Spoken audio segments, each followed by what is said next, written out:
स्वागत है स्टूडेंट्स। यहाँ पे क्वेश्चन है कि a satellite of the earth is revolving in a circular orbit with uniform speed v. तो हम यहाँ पर पहले एक सर्कल बना लेते हैं ऐसे। तो मान लो एक सर्कुलर पाथ है और इस सर्कुलर पाथ में सपोज करो कि हमारा अर्थ यहाँ पे है। तो यहाँ पे हमारा अर्थ है और इसके चारों तरफ एक सैटेलाइट, इस तरह से एक सैटेलाइट है। ये जो सैटेलाइट है वो इसके चारों तरफ यहाँ घूम रहा है, ठीक है। कितना वेलोसिटी के साथ? वी वेलोसिटी के साथ ये इसके चारों तरफ घूम रहा है। बोल रहा है कि if the gravitational force suddenly disappears, जो भी ग्रेविटेशनल फोर्स है वो अचानक से पूरी तरह से ख़त्म हो गया, अचानक से ख़त्म हो गया, तो satellite will continue to move with speed v along the original orbit, move with the velocity v tangentially to the original orbit, fall downward with increasing velocity, ultimately come to rest somewhere on the original orbit. इन चार में से कौन सा option सही होगा ऐसा होने के बाद? तो अगर सपोज करो कि हम इस सैटेलाइट पे फोर्सेस की बात करें तो फोर्सेस कुछ ऐसे लगेंगे, जैसे एक फोर्स तो आ जाएगा सेंटर की तरफ जिसको बोलेंगे ग्रेविटेशनल फोर्स, और ये जो ग्रेविटेशनल फोर्स है यही आपका एक तरह से सेंट्रीपिटल फोर्स का काम कर रहा है। ये सेंटर की तरफ लग रहा है, सेंट्रीपिटल फोर्स का काम ग्रेविटेशनल फोर्स कर रहा है, जिसका वैल्यू कितना होता है Gm1m2/r²।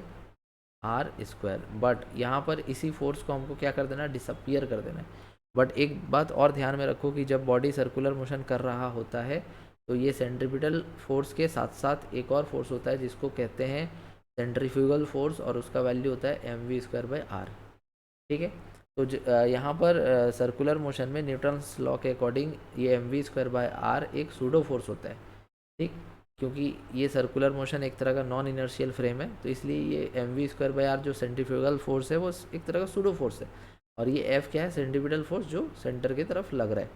तो यहाँ पर ये दोनों आपस में क्या है? बैलेंस्ड है। F is equals to mv²/r, और ये आराम से इस ऑर्बिट में जो है एक यूनिफॉर्म स्पीड के साथ ये घूम रहा है, ठीक है। अब यहाँ पर होगा क्या कि जैसे ही ये वाला फोर्स क्या हो जाएगा? गायब हो जाएगा। कौन सा? ग्रेविटेशनल फोर्स जो है अचानक से ख़त्म हो गया। तो ग्रेविटेशनल फोर्स के ख़त्म होने से ये जो सूडो फोर्स है इसका भी कोई एग्जिस्टेंस यहाँ पे नहीं दिखेगा, ठीक है। मतलब कि ये सेंट्रीपिटल फोर्स ख़त्म होने पर सेंट्रीफ्यूगल फोर्स भी यहाँ पे ख़त्म हो जाएगा, बिकॉज ये जो सेंट्रीपिटल फोर्स है यही सर्कुलर मोशन कराता है।